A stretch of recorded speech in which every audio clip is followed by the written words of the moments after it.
Novel کا نام مخر شب کے ہم سفر، مصنفہ قرۃ العین حیدر، باب نمبر 25 کا تیسرا جز۔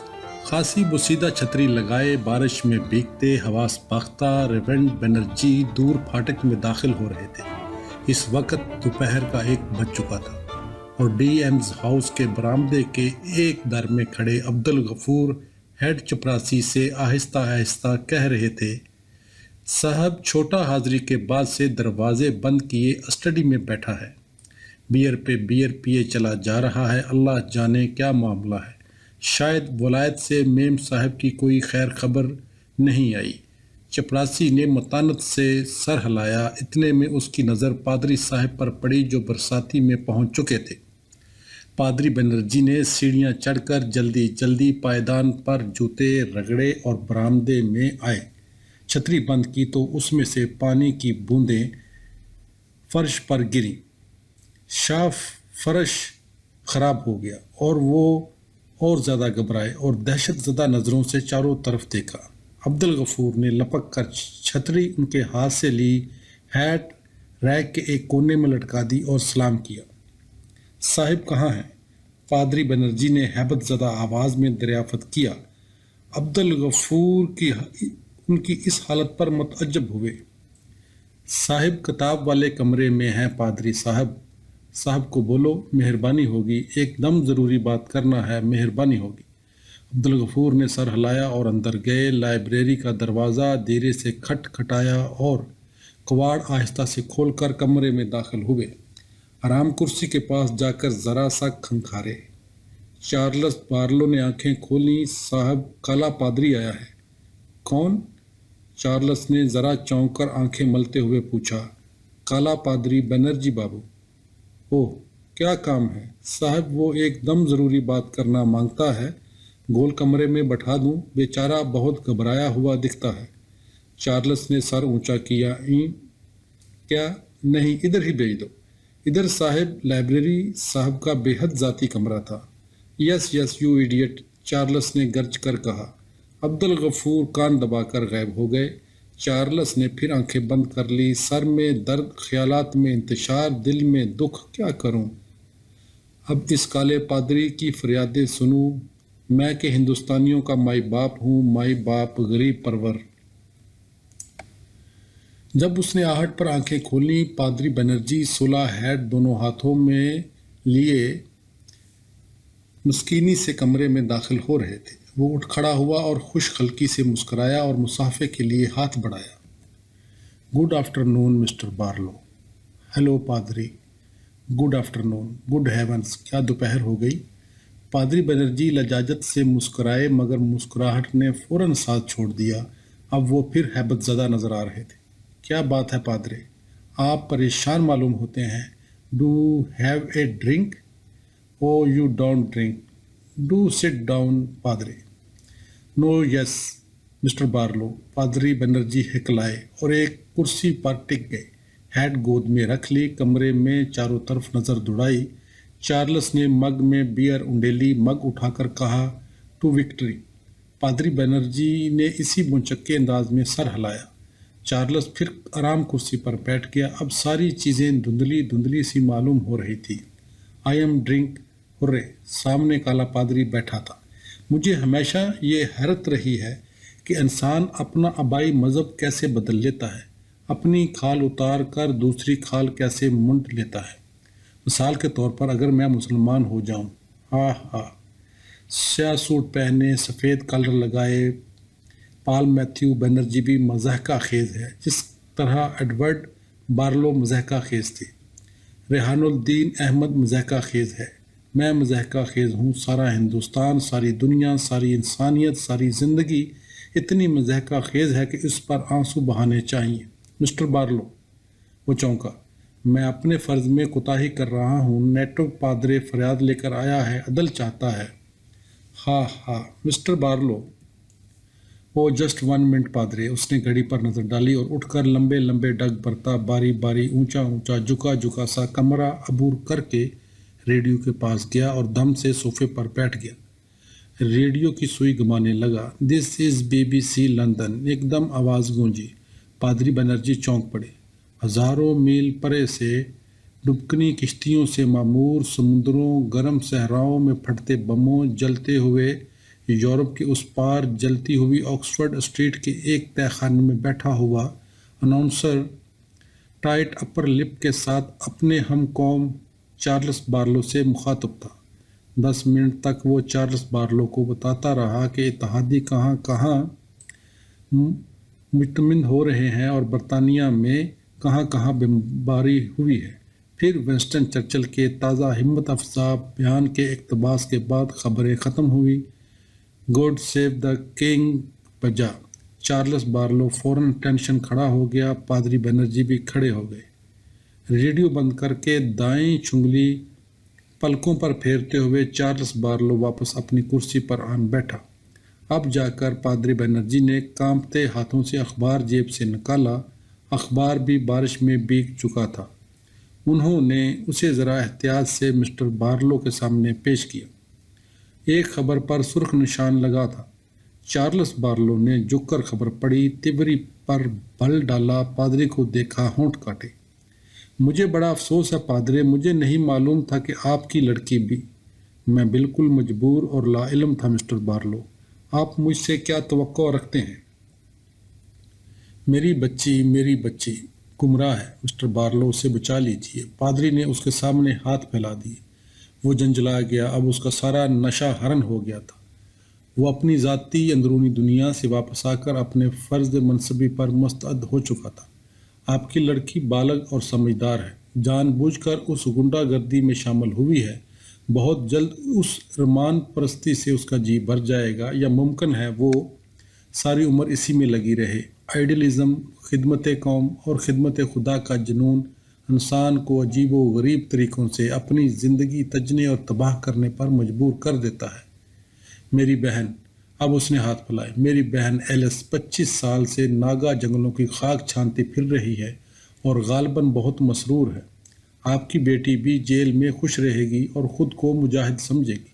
مسٹر بارلو، پادرے، چارلس نے دفعتاً بے حد چڑھ کر کہا، اگر یہ ثابت ہو جاتا ہے کہ روزی کے ہاتھ گولے نے کسی کی جان لی ہے تو اسے عمر قید ہوگی، میں کچھ نہیں کر سکتا۔ پادری بنرجی کی آنکھوں میں بڑے بڑے آنسو ڈبڈبانے لگے۔ چارلس دوسری طرف دیکھنے لگا۔ یہ ایسا اشارہ تھا کہ اب ملاقات کا وقت ختم ہوا، مگر پادری بنرجی ڈٹے رہے۔ ایک آخری کوشش اور، مسٹر بارلو، مجھے معلوم ہوا ہے کہ مس بارلو آج کل کسی کام سے پٹنہ میں آئی ہوئی ہیں۔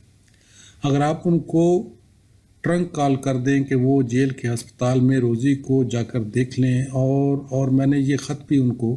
انہوں نے جیب سے خط نکال کر چارلس کو تھما دیا اور ملتجی اور پر امید نگاہوں سے اسے دیکھنے لگے۔ چارلس نے پڑھنا شروع کیا، ڈیئر سسٹر ان کرائسٹ۔ اس مصیبت کے وقت میں چپراسی کمرے میں داخل ہوا۔ یس، بارلو نے پرچہ پڑھتے پڑھتے سر اٹھا کر پوچھا۔ سنہری اور سرخ وردی والے چپراسی کے ہاتھ میں چاندی کی پلیٹ تھی جس میں ایک پیلا لفافہ رکھا تھا۔ ہندوستان کے اہلکاروں، چپراسیوں اور سائنسوں کی وردیاں، پگڑیاں اور ٹوپیاں برطانوی حکومت نے پچھلی صدی میں قدیم ہندوستانی امراء و شرفاء کی ملبوسات کے نمونے کی بنوائی تھی۔ گویا کہتے ہوں، دیکھو جو تمہارا لباس ہے وہ ہم اپنے نوکروں کو پہنائیں گے۔ چپراسی نے پلیٹ چارلس بارلو کو پیش کی۔ چارلس نے کیبل گرام کھولا، اسے پڑھا۔ اس کا رنگ سفید پڑ گیا، ہونٹ ذرا سے لرزے، وہ چند لہجوں تک بالکل ساکت بیٹھا رہا، پھر کندھے سیدھے کرے اٹھ کھڑا ہوا، کیبل گرام جیب میں رکھا، ابرو کے اشارے سے چپراسی سے کہا کہ اس کی ضرورت نہیں۔ پھر وہ لمبا گہرا سانس لے کر کھوکھلی لیکن مضبوط آواز میں پادری سے مخاطب ہوا، ایکسکیوز می پادرے، میں ابھی آتا ہوں، اور جلدی سے دوسرے کمرے میں چلا گیا۔ پادری بنرجی حیران و پریشان بیٹھے رہے۔ مس ایلس بارلو کے نام خط قالین پر گر پڑا تھا، اسے اٹھا کر دوبارہ جیب میں رکھا اور صبر سے چپ کے بیٹھ گئے۔ 15 منٹ، آدھا گھنٹہ، 45 منٹ، 1 گھنٹہ، پورا 1 گھنٹہ گزر گیا۔ تب پادری بنرجی لائبریری سے باہر نکلے۔ کوٹھی پر ایک دم ہوکا عالم طاری تھا۔ وہ سیڑھیاں اتر کر شاگرد پیشے کی طرف روانہ ہو گئے، جس کے نزدیک سارے ملازم ایک ہجوم کی صورت میں جمع آپس میں خسر پھسر کر رہے تھے۔ عبدالغفور ان کی طرف آئے۔ کیا بات ہے صاحب، عبدالغفور نے دھیرے سے کہا، اور ان کو ساتھ لے کر باغ کی روش پر آ گئے۔ خوبصورت ڈک پونڈ میں بطخیں بڑے سکون سے تیر رہی تھی۔ دور مرغی خانے میں ایک مرغی کٹکٹائے جا رہی تھی۔ باورچی خانے کی چمنی میں سے دھواں اٹھ رہا تھا۔ صاحب، عبدالغفور نے کہا، میم صاحب گزر گئیں۔ گاڈ ہیو مرسی۔ کیسے عبدل؟ صاحب بیڈ روم میں بت بنا بیٹھا ہے، ابھی اس نے مجھے آواز دی تھی، میں اندر گیا تو آہستہ سے بولا، عبدل ہمارا میم صاحب گزر گیا، ولایت سے تار آیا ہے، جرمن والا بم گرا رہا تھا، راکٹ بولتے ہیں، کیا بولتے ہیں؟ V2 راکٹ، جی پادری صاحب، وہ بدھ کی رات کو صاحب کے مکان پر گرا، مکان جل کے راکھ ہو گیا، میم صاحب اندر سو رہی تھی، وہ بھی، مگر ادھر تو عبدل ایئر ریڈ کا بمپو بجتا ہے، سب لوگ تہہ خانوں میں چلا جاتا ہے۔ معلوم نہیں، صاحب نے تو اتنا ہی بولا اور بولا کہ 12 لوگ سے باہر اسکول کے بورڈنگ میں ہے، اس وجہ سے بچ گیا، اور بیٹی مس صاحب بھی بچ گئی، اس کو میم صاحب نے بڈھا لوگ کے ہوم میں ڈال دیا تھا۔ شکر ہے، صاحب نے بولا ہے پادری صاحب سے کہو ہم ابھی آتے ہیں۔ اچھا، تھینک یو عبدل۔ عبدالغفور واپس چلے گئے۔ پادری بنرجی واپس آ کر لائبریری کے سامنے والے برآمدے میں ٹہلنے لگے۔ بوٹ کی چاپ سنائی دی۔ چارلس بارلو برآمدے میں نمودار ہوا۔ پادری بنرجی اس کی طرف بڑھے۔ مسٹر بارلو، پادرے، بدھ کی رات کو مسز بارلو کا ایئر ریڈ میں انتقال ہو گیا، اس کی مرضی پوری ہوئی، آئیے بیٹھیے۔ اس نے پھولدار گدیلوں والی بیت کی ایک کرسی کی طرف اشارہ کیا اور خود دوسری کرسی پر بیٹھ گیا۔ چند منٹ تک خاموشی چھائی رہی۔ باغ میں چڑیاں چہچہا رہی تھیں۔ فطرت اسی بے نیازی سے زندہ رہتی ہے۔ غم نہ کیجیے مسٹر بارلو، مسز بارلو ایک بہت بہتر جگہ چلی گئی۔ بہتر جگہ؟ آپ کو کیسے معلوم؟ اس فسوق سے کس طرح کہتے ہیں؟ چارلس نے جھنجھلا کر کہا، بہتر جگہ صرف یہ دنیا ہے، باقی آپ لوگوں کی خام خیالی اور خوش فہمی ہے۔ پادری بنرجی خاموش رہے۔ چارلس بارلو تلخی سے ہنسا۔ پادری بنرجی نے آہستہ سے کہا، خدا واقعہ بڑا رحیم و کریم ہے میرے بیٹے۔ ہاں ہاں، اس رحیم و کریم نے میرے جوان اور نیک دل باپ کو آدم خور شیر کا نوالا بنا دیا، میری جوان اور معصوم پھوپھی کو چینیوں سے ریپ کروا کے قتل کرا دیا۔ اس رحیم و کریم نے میرے جوان بھائی کے جرمنی کے اندھیرے آسمانوں پر پرخچے اڑا دیے۔ وہ رحیم و کریم اس وقت ساری دنیا کے لاکھوں بے گناہ انسانوں کو طرح طرح کی موت مار رہا ہے۔ وہ رحیم و کریم اسی بنگال میں ہر سال ان گنت بے گناہ اور مصیبت زدہ انسانوں کو طوفانوں اور سیلابوں سے اور وباؤں کی نظر کرتا ہے، اور یاد رہے تمہارا وہ رحیم و کریم خدا ننھے بچوں کو اپاہج اور اندھا کر دیتا ہے۔ وہ ایک دم چپ ہو گیا۔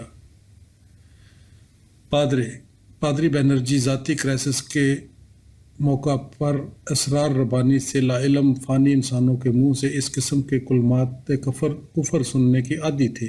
انہوں نے جیب سے بائبل نکالی اور 23واں لحن پڑھنا شروع کیا کہ 23واں لحن جادو کا اثر رکھتا ہے۔ خداوند خدا میرا گدڑیا ہے، مجھے کوئی ڈر نہیں، وہ مجھے ہری چراگاہوں میں آرام کرواتا ہے، وہ مجھے خاموش پانیوں کے کنارے کنارے لے جاتا ہے۔ پادری بنرجی نے کتاب گود میں رکھی اور پڑھنا شروع کیا، اور گو میں موت کے سائے کی وادی میں چل رہا ہوں، لیکن ان کے ساتھ لحن کی تلاوت کرنے کی بجائے چارلس تیوری پر بل ڈالے سر ہلائے جا رہا تھا اور اس کا ذہن کہیں اور تھا۔ پادری بنرجی نے لحن ختم کر کے بائبل کے ورق گردانی شروع کی تاکہ کوئی اور سکون بخش حصہ پڑھ کر سنائے، مگر عجیب بات تھی کہ ہر صفحے پر ان کی نظریں بڑی پریشان کن سطروں پر ہی جا پڑتی تھی۔ اے یعقوب، تم اپنی ان مصیبتوں پر جو آنے والی ہیں روو اور وویلا کرو، تمہارا مال بگڑ گیا، تمہاری پوشاکوں کو کیڑا کھا گیا۔ دیکھو جن مزدوروں نے تمہارے کھیت کاٹے، ان کی وہ مزدوری جو تم نے دغا کر کے ضبط کر لی تھی چلائی ہے، اور فصل کاٹنے والوں کی فریاد رب الافواج کے کانوں تک پہنچی ہے۔ دیکھو منصف کے دروازے پر کھڑا ہے۔ پادری بنرجی نے گردن آگے بڑھا کر ورق پلٹے۔ یوحنا کا مکاشفہ، خدا کا بیٹا جس کی آنکھیں آگ کے شعلے کی مانند اور پاؤں خالص پیتل کے مانند ہیں، فرماتا ہے کہ تیرے کانوں اور محنت اور ایمان اور خدمت اور صبر کو تو جانتا ہوں، اور یہ بھی اور آگے۔ اور جب اس نے چھٹی مہر کھولی تو میں نے دیکھا کہ سورج کمبل کی مانند کالا اور سارا چاند خون سا ہو گیا ہے، اور ستارے انجیر کے درختوں کے کچے پھلوں کی طرح گر پڑے۔ آسمان اس طرح سرک گیا جس طرح مکتوب لپٹنے سے سرک جاتا ہے۔ پھر آسمانوں پر لڑائی ہوئی، اور پھر میں نے شیشے کا سا ایک سمندر دیکھا جس میں آگ ملی ہوئی تھی۔ شہر بابل گر پڑا۔ زمین کے بادشاہ جب اس کے جلنے کا دھواں دیکھیں گے تو اس کے لیے روئیں گے، اور دنیا کے سوداگر اس کے لیے ماتم کریں گے، اور سب ناخدا اور مسافر اور ملاح دور اپنے سروں پر خاک ڈالیں گے کہ افسوس افسوس وہ بڑا شہر جس کی دولت سے سمندر کے جہاز والے دولت مند ہوئے۔ پھر میں نے آسمان کو کھلا ہوا دیکھا، اور کیا دیکھتا ہوں، ایک سفید گھوڑا ہے اور اس پر ایک سوار ہے۔ وہ خون آلود پوشاک پہنے ہے، اور قوموں کو مارنے کے لیے اس کے منہ سے ایک تیز تلوار نکلتی ہے۔ اور پھر میں نے ایک فرشتے کو آفتاب پر کھڑا دیکھا، اور اس نے بڑی آواز میں چلا کر آسمان میں اڑنے والے سب پرندوں سے کہا، خدا کی بڑی ضیافت میں شریک ہونے کے لیے جمع ہو جاؤ، تاکہ تم بادشاہوں کا اور فوجی سرداروں کا گوشت اور گھوڑوں اور ان کے سواروں کا گوشت کھاؤ۔ پھر میں نے ایک نئے آسمان اور نئی زمین نو دیکھا، کیونکہ پہلا آسمان اور پہلی زمین جاتی رہی تھی اور مندر بھی نہ رہا۔ اور روح اور دلہن ہے، اور سننے والا بھی کہے آ، اور جو پیاسا ہو وہ آئے اور آب حیات لے۔ پادری بنرجی نے گہرا سانس لے کر یہ عہد نامہ بند کر دیا اور سوچ میں ڈوب گئے۔ تب چارلس کی باری آواز نے انہیں چونکا دیا۔ پادرے، مجھے ایوب کی گریہ زاری سناؤ۔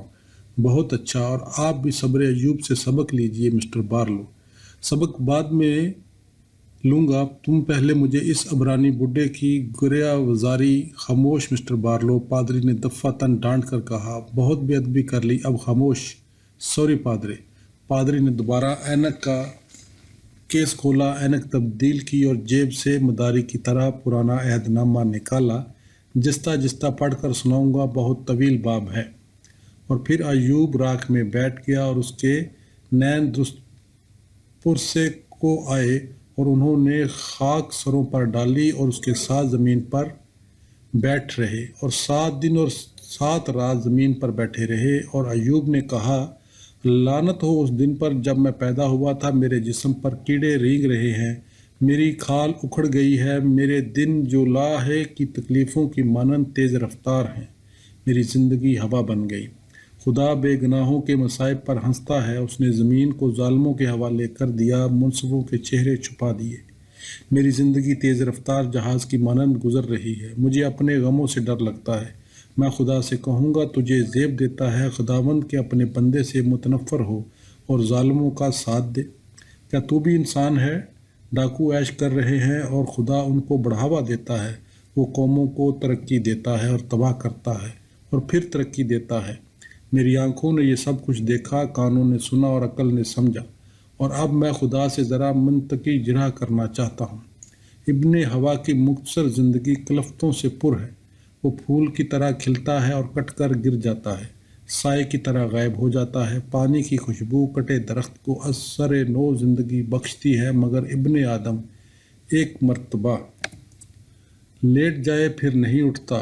اے کہ تو جب تک تیرا طیش زائل نہ ہو مجھے قبر میں چھپائے گا اور میں اپنا ڈلت کا منتظر ہوں۔ پانی پتھروں کو بہائے جاتا ہے، تو انسانوں کی امیدوں پر پانی پھرتا ہے، تو اس کی شکل بدل دیتا ہے۔ تو نے مجھے ہلکان پاش پاش کر دیا، میرے چہرے پر جریاں ڈال دی، مجھے جابروں کے حوالے کر دیا، میری باغیں توڑ ڈالی۔ میرا چہرہ روتے روتے بدحیت ہو چکا ہے، میری پلکوں پر موت کا سایہ لرزاں ہے۔ اے زمین میرا خون نہ چھپا، میری شنوائی نہ کر، میری قبریں میرے لیے تیار ہیں۔ میری آنکھیں وفور غم سے دھندلا گئی، مجھے تم سب میں ایک دانشمند نظر نہیں آتا۔ میرے مقاصد کا خاتمہ ہوا، میرے خیالات تک ٹوٹ کر بکھر گئے۔ قبر میرا مکان ہے، میں نے اپنا بستر اندھیرے میں بچھایا ہے۔ میں نے جسم کی گلن سے کہا تم میرے باپ ہو، کیڑوں سے کہا تم میری ماں اور بہنیں۔ جانو کہ خدا نے مجھے اپنے جال میں گرفتار کیا، میری راہ میں روڑے اٹکائے اور اندھیرا پھیلایا۔ اس کے لشکر نے میرا معبد کو گھیر لیا، میرے بھائی اور میرے عزیز اور میرے دوست مجھے بھول گئے، میں اپنی بیوی کے لیے اجنبی ہوں۔ دوستو مجھ پر ترس کھاؤ کہ اس قہار و جبار کے ہاتھ نے مجھے چھو لیا ہے۔ میں انسان کا شاکی نہیں، لیکن اشکیا بربط اور ارغنون بجاتے ہیں۔ جب کہ میں آگے بڑھتا ہوں تو مجھے خدا نہیں ملتا، پیچھے دیکھتا ہوں تو بھی نظر نہیں آتا۔ میں اس حاضر و ناظر کی موجودگی سے مضطرب ہوں، مجھے اس سے ڈر لگ رہا ہے، اس نے میرا دل گداز کر دیا ہے۔ اہل ثروت حاجت مندوں کو اپنے راستے سے ہٹا دیتے ہیں، مفلس سردی میں ٹھٹھرتے ہیں، کوہستانی بارش میں کانپ رہے ہیں، چٹانوں میں پناہ گزیں ہیں، عمرہ ان بھوکھوں کا اناج چھینتے ہیں جنہوں نے ان کے لیے کولہ چلائے، جو ان کے لیے شراب کشید کر کے خود پیاسے رہتے ہیں، جو شہر پناہ سے باہر کراہتے ہیں۔ میں نے خیر کی آرزو کی اور مجھے شر ملا، روشنی کا منتظر رہا اور تاریکی پائی۔ جب وہ رب کریم میرے شامل حال تھا اور میری اولاد میرے ساتھ تھی، جب میں اپنی سیڑھیاں مکھن سے دھوتا تھا، میں شہر میں نکلتا تھا تو نوجوان مجھے دیکھ کر چھپ جاتے، بوڑھے تعظیماً اٹھ کھڑے ہوتے تھے، شہزادے بات کرتے کرتے خاموش ہو جاتے تھے، کیونکہ میں غربا کا حامی و نگہبان تھا۔ میری جڑیں ندی کنارے پھیلی تھیں، میری شاخ پر شبنم گرتی تھی، میری عظمت و شوکت تر و تازہ تھی۔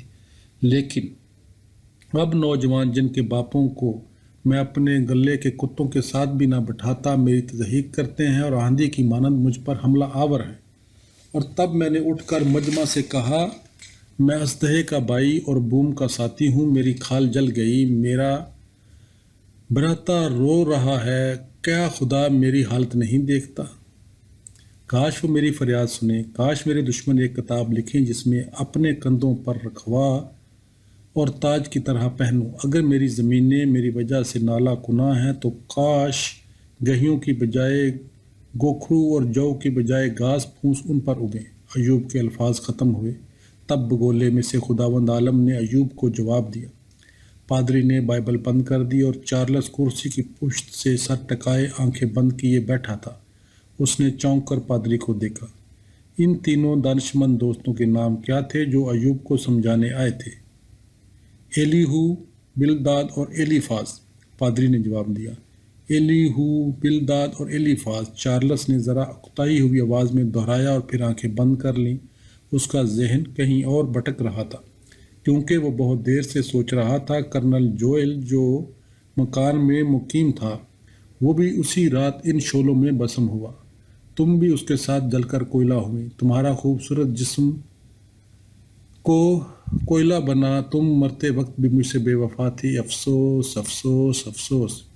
اس نے میز پر سے نیا عہد نامہ اٹھایا اور صفحے الٹنے لگا۔ اسے بھی یوحنا کے مکاشفے نے متوجہ کیا، اور سب سے پہلے اس کی نظر پڑی، اور پھر جب میں نے نگاہ کی تو آسمان کے بیچ میں ایک عقاب کو اڑتے دیکھا، اور بڑی آواز سے کہتے سنا کہ ان تین فرشتوں کے نرسنگوں کی آوازوں کے سبب جن کا پھونکنا ابھی باقی ہے، زمین کے رہنے والوں پر افسوس افسوس افسوس۔ اور ان 7 فرشتوں میں سے جن کے پاس 7 پیالے تھے، ایک نے مجھ سے کہا، آ میں تجھے اس بڑی کسبی کی سزا دکھاؤں جو بہت سے پانیوں پر بیٹھی ہے۔ چارلس بارلو نے زور سے کتاب بند کر لی۔ یہ سطور بابل کے متعلق ہیں، لندن کے متعلق نہیں، وائلٹ بارلو مرحومہ کے متعلق بھی نہیں۔ بابل بابل بابل۔ اب میں بیمار پڑ جاؤں گا، اب مجھے حاضری کھانا چاہیے، اب مجھے کاویری کے کنارے اجاڑ بنگلہ، پدما کے کنارے اجاڑ بنگلہ، اجاڑ۔ عبدل، اس نے زور سے آواز دی۔ عبدالغفور اچانک سامنے آن موجود ہوئے۔ وہ بے حد ملمول اور پریشان نظر آ رہے تھے۔ صاحب چل کر تھوڑا سا حاضری کھا لیجئے، اب 3 بج رہا ہے۔ چارلس بارلو نے انتہائی مشکور نگاہوں سے اولڈ عبدل کو دیکھا۔ اچھا، تھینک یو عبدل، پادرے میرے ساتھ لنچ کھا کر جاؤ۔ Thank you mister Barlow. وہ دونوں کھانے کے کمرے میں گئے۔ میز پر بیٹھ کر پادری نے گریس پڑھی۔ سوپ کے بعد عبدالغفور نے باقی کورس خاموشی سے سرو کیے۔ اسی خاموشی سے کھانا ختم کر کے چارلس اور پادری باہر نکلے۔ پادرے، میں ایلس کو آج ہی پمبا ٹرنک کال کر دوں گا، وہ روزے کی خیریت معلوم کر لیں، مگر افسوس ہے کہ میں رہائی کی کوشش نہیں کر سکتا۔